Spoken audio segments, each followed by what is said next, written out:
नमस्कार. आज आपण 13वा धडा करते सुधारक कर्वे हा पाहणार आहोत.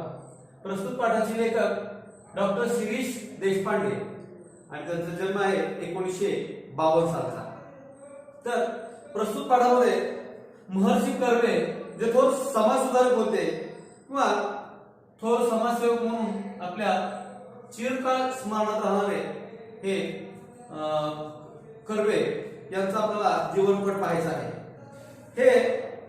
हा जीवनपट ज्यांनी रेखाटलेला आहे ते डॉक्टर शिरीष गोपाळ देशपांडे हे या पाठाचे लेखक असून प्रसिद्ध कवी आहेत.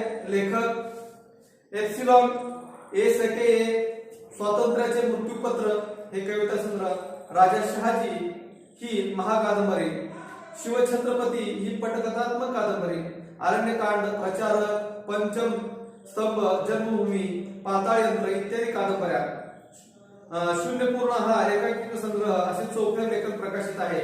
महाराष्ट्राबाहेर बडोदा येथील प्रादेशिक साहित्य संमेलनाचे तसेच वणी येथील 66व्या विदर्भ साहित्य संमेलनाचे ते अध्यक्ष आहेत. महर्षी कर्वे यांचे नाव समाजसेवक म्हणून चिरस्मरणीय आहे. कर्वे यांनी आपली सर्व कार्यक्षेत्री स्त्री शिक्षणावर केंद्रित केली. महिला विद्यापीठ ही कल्पना मूर्त रूपात साकार केली. समाजासाठी अनेक केलेल्या एकूण महान कार्यासाठी महर्षी धोंडो केशव कर्वे यांना 1958 साली भारतरत्न हा सर्वोच्च नागरी पुरस्कार देऊन सन्मानित करण्यात आले.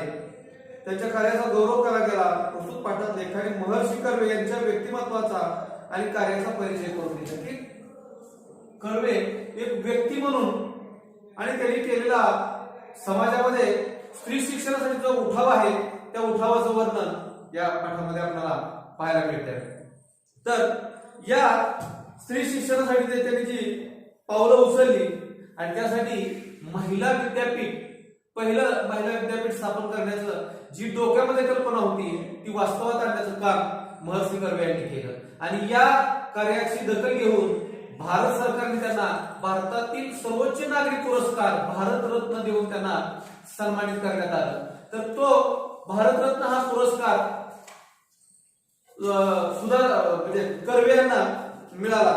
तर बघा आता रेडिओ रात्रीच्या बातम्यात आले होते की भारतरत्न महर्षी धोंडो केशव कर्वे यांच्या वयाच्या 105व्या वर्षी निधन झाले. कितव्या वर्षी? 105व्या, म्हणजे 100 वर्षापूर्वीपेक्षा जास्त जगलेले आहेत. आणि ही बातमी रेडिओवरती, त्या काळामध्ये टीव्ही वगैरे नव्हते, चॅनल्स नव्हते, तर ती बातमी रेडिओवरती ऐकायला मिळाली की महर्षी धोंडो केशव कर्वे यांचं निधन वयाच्या 105व्या वर्षी झालं. माझ्या आजोबाचे डोळे टिचले म्हणजे डोळ्यात त्यांच्या पाणी आलं हे ऐकून. कळत्या वयात जाणू लागले की नातेवाईक नसलेले गृहस्थ 105व्या वर्षी जाऊन सुद्धा त्यांच्यासाठी डोळे भरून येत असतील तर त्यांचे कार्य खूपच मोठे असले पाहिजे. केशव कर्वे भारतरत्न आहेत, त्यांचं कार्य, त्यांना कोणतेही नातेवाईक नाहीत तरी सुद्धा माझ्या आजोबांच्या डोळ्यामध्ये ते झालेलं पाणी काय यावं, तर नात्यापेक्षा सुद्धा पलीकडचं एक नातं असतं. ते नातं विचारांनी बनलेलं असतं किंवा विचारांनी एकत्र आलेलं असतं आणि ते जाण्याचं दुःख माझ्या आजोबांना जाणवलं. कारण ही बातमी ऐकतात त्यांच्या डोळ्यामध्ये लगेच पाणी आलं. असं नातं होतं. स्वातंत्र्य सम्राट एम धुमाळीच्या काळात 18 एप्रिल 1858 रोजी महर्षी कर्वे यांचा जन्म झाला. किती साली? 18 एप्रिल 1858 रोजी महर्षी कर्वे यांचा जन्म झाला. आणि नंतर 15 ऑगस्ट 1947 रोजी राष्ट्रीय स्वातंत्र्य इतिहास त्यांच्या डोळ्यात एकच कमावले गेले. पण स्वातंत्र्य केवळ राष्ट्रीय मिळून भागत नाही, स्वातंत्र्य संपूर्ण हवे असते हे त्यांना आधीपासून जाणवत होते. या देशाची स्त्री गुलाम आहे, राष्ट्रीय स्वातंत्र्य कमावल्यावर सुद्धा ती गुलामच राहील हे त्यांना दिसत होते. की आपला भारत देश स्वतंत्र झाला. किती साली स्वतंत्र झाला?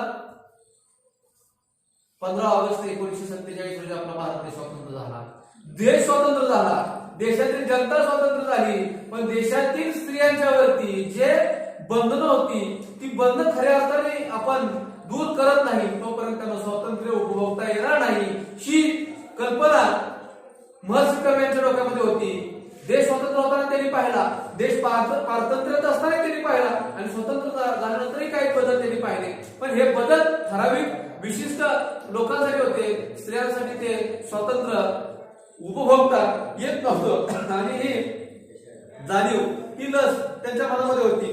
तिला स्वातंत्र्य व्हायचं असेल तर तिला भान यावयास हवे की आपण गुलाम आहोत आणि हे भान शिक्षणाशिवाय येऊ शकत नाही. मात्र खुद्द भारतीय स्त्रीवर संस्कारच असे होते की ती आपल्या गुलामीला दागिना मानत असे. आपल्या समाजात स्त्रीचे स्थान देवीचे आहे असे भासवले जात असले पण तिला शूद्रांशूद्र समजून तिला प्रच्छन्न छळच केला जाईल. सबक तिने शिक्षित व्हायला पाहिजे हे कर्व्यांना ठामपणे वाटत होते. तथापि हे कार्य अतोनात कठीण आहे हेही त्यांना माहित होते. स्त्रीने स्वातंत्र्य कमवावे असे वाटणे म्हणजे खडकावर डोके आपटण्यासारखे होते. शांत सुशिकपणे सहिष्णू वृत्तीने राहिलो तर हे आशिदारायुक्त परिपूर्ण होऊ शकेल याची त्यांना खुणगाट बांधली. सावकाश तरी हमखास हे कार्य करणे गरजेचे होते. नुसत्या अडचणी येतील असे नाही, संपूर्ण समाजाविरुद्ध विद्रोह करावा लागणार होता.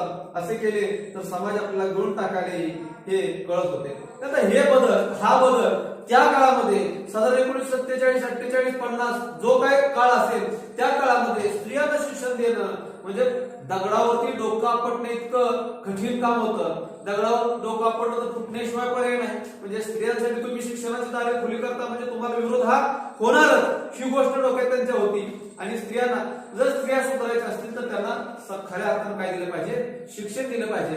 शिक्षण दिलं तरच तिला स्वत्वाची जाणीव होणार आहे, तिच्या स्वातंत्र्याची जाणीव होणार आहे, तिच्या हक्काची तिला जाणीव होणार आहे. आणि हे मिळवून देण्याचं काम शिक्षणाच्या माध्यमातून होत होतं. हे कर्वे यांनी जाणलं आणि त्यांनी स्वतःची ठरवून टाकलं की स्त्रियांना गुलामगिरीची जाणीव करून दिली आणि गुलामगिरीतून बाहेर पडून एक मार्ग दाखवला तर तो शिक्षणाच्या माध्यमातून आपण ते साध्य करू शकतो.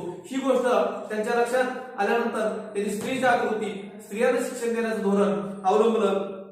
आणि हे जे गुलाम आहेत त्या गुलामाची जाणीव किंवा गुलामी ही शिक्षणाशिवाय जाणारच नाही.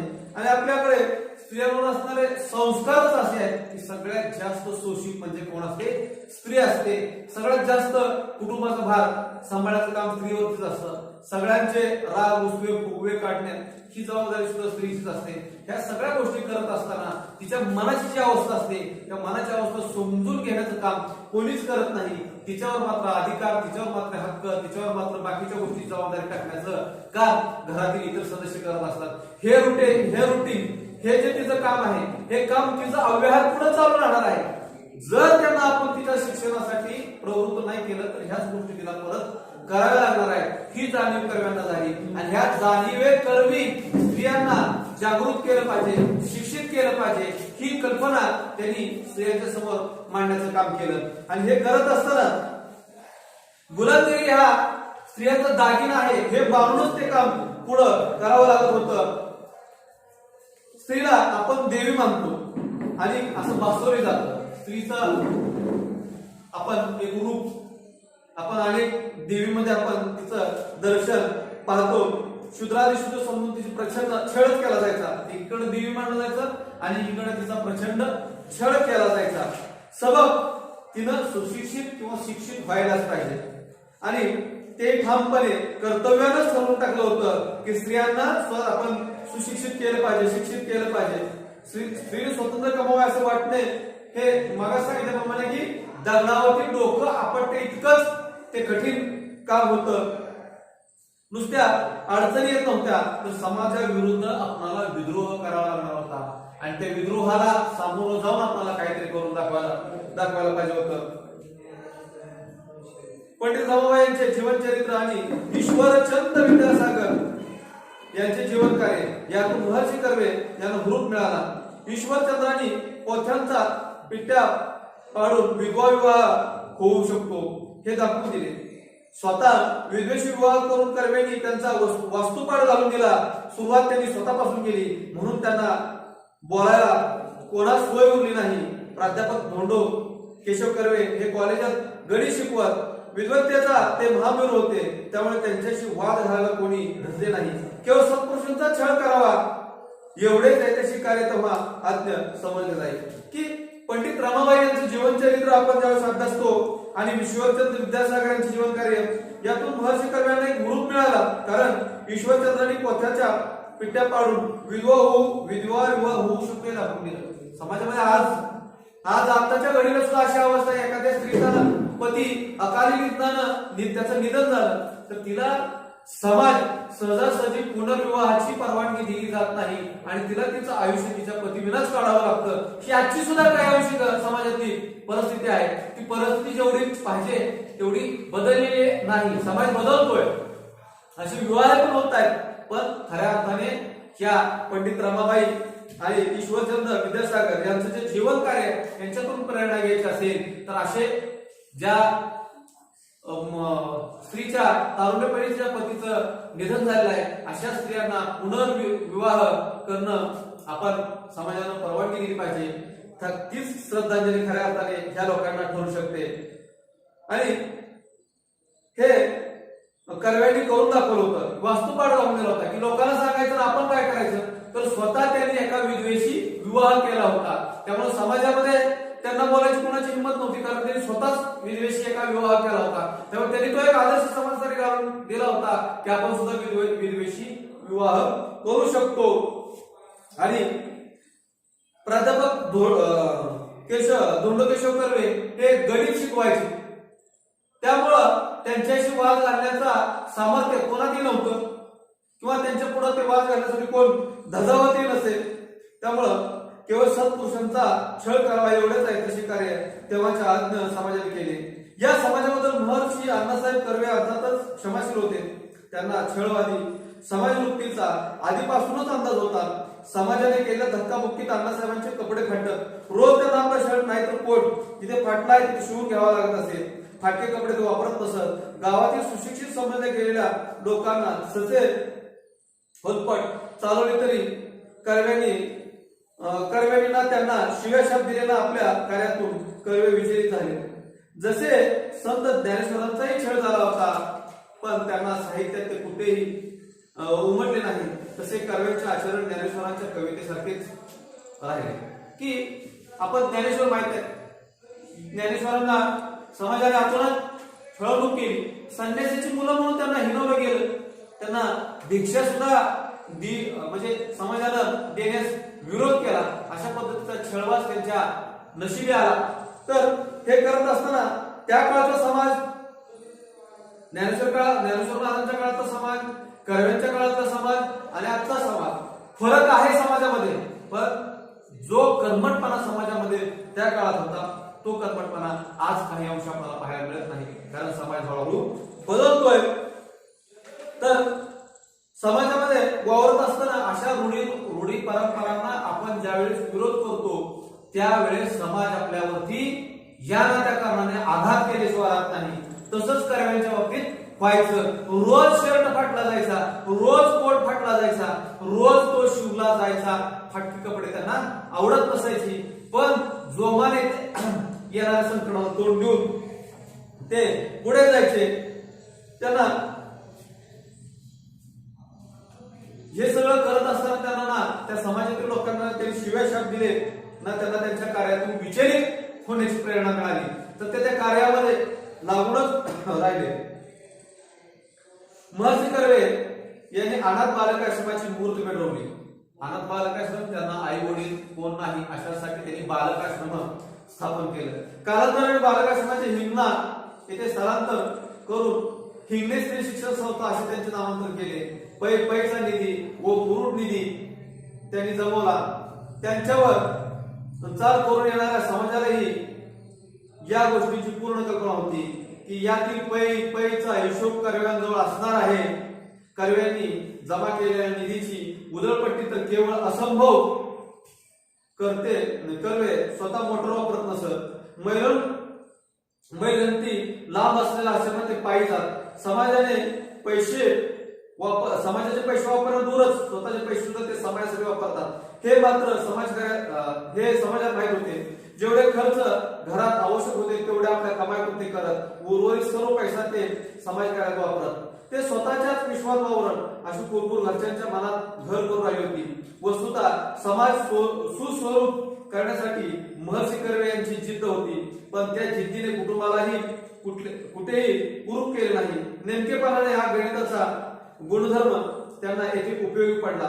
ते बोलत नसत, विचार करत. विचार पक्का झाला की आचरणात आणत. त्यांच्या कार्यातूनच लोकांना अंदाज येईल की त्यांच्या चित्तात काय चालले आहे. हे डावपेच नव्हते, उलट पक्षी बोलके समाज सुधारक असण्यापेक्षा कर्ते सुधारक असणे हेच श्रेयस्कर असते. एखादी गोष्ट, एखादी कल्पना आपल्या डोक्यात येणे आणि त्या कल्पनेनं आपल्या मनावरती अधिराज्य गाजवणे आणि ती कल्पना प्रत्यक्षात उतरवणे हे कर्व्यांचं स्वभाव विषय होता.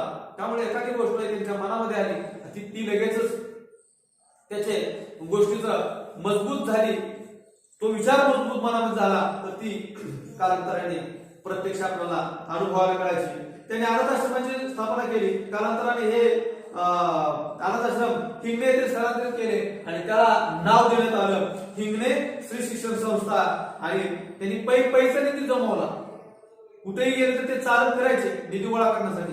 स्वतःच्या पगाराचा पैसा सुद्धा समाजाच्या हितासाठी वापरायचे. स्वतःचा पैसा स्वतःसाठी, घरासाठी थोडाच वापरायचे, जेवढा लागतो तेवढाच वापरायचे, बाकीचा पैसा ते त्यांच्यासाठी वापरायचे. पण घरातील लोक त्यांच्यावरती नेहमीच आरोप करायचे की हे स्वतःच्याच धुंदीमध्ये वागत असायचे, कुटुंबाकडे कसल्याही पद्धतीचं लक्ष देत असायचे असा त्यांचा आरोप असायचा. ते पैशाची पैल समाजालाच तो विश्वास होता की हा व्यक्ती वायपट जाईल, असा पैसा खर्च कुठेही करणार नाही, हा विश्वास समाजामधून त्यांनी कमावला होता. महर्षी कर्वे याचमध्ये स्थिर प्रज्ञाची लक्षणे होती. जो स्वतःच्या सुख दुःखात अविचल राहतो, मात्र दुसऱ्याच्या दुःखात दुःखी होतो, दुसऱ्याच्या सुखात सुखी होतो, तो खरा स्थिर प्रज्ञा. महर्षी कर्वे यांचे लक्ष केवळ समाज सुधारण्यात होते. त्यांना कुणावर ऋण ठेवायचे नव्हते, तसेच त्यांना कुणाच्याही ऋणात राहायचे नव्हते. कर्व्याला कुठे जेवावे लागले तर ते पैसे काढून ताटाशेजारी ठेवून उठत. आपल्यावर पैसे कोणाला खर्च करू देत नसत. इतरांना सहसा न साधणारे कार्य करायचे होते महर्षी कर्वे यांना. बघा, स्थित प्रज्ञ जसं आहे त्या पद्धतीनं ते राहत होते. जे स्वतःच्या सुख दुःखात अविचल राहायचे, विचलित होत नसायचे. सुख आलं दुःख झालं म्हणून विचलित होत नव्हते. दुसऱ्याच्या दुःखात दुःख मानायचे आणि दुसऱ्याच्या सुखात सुख मानायचे. महर्षी कर्वे केवळ समाज सुधारण्यात नव्हते, तर त्यांनी कुणावरही ऋण ठेवले नव्हतं. कुणाच्या जरी घरी जेवायचं म्हटलं तर त्या ताटाशेजारी काढून पैसे ठेवणं हा त्यांचा गुण होता. आणि त्या पैशाचा आपल्यावर कोणाला पैसे स्वतःवरती कर्व्यावरती कोणाला पैसे खर्च करावे लागले नाहीत आणि सहसा न साधणारे कार्य ते करत होते ते महर्षी कर्वे. तर आता आज आपण इथंच थांबायचं आहे. झालेला पाठ आपल्याला वाचायचा आहे, बाकीचा पाठ आपण उद्या तासाला पाहूया. ठीक आहे.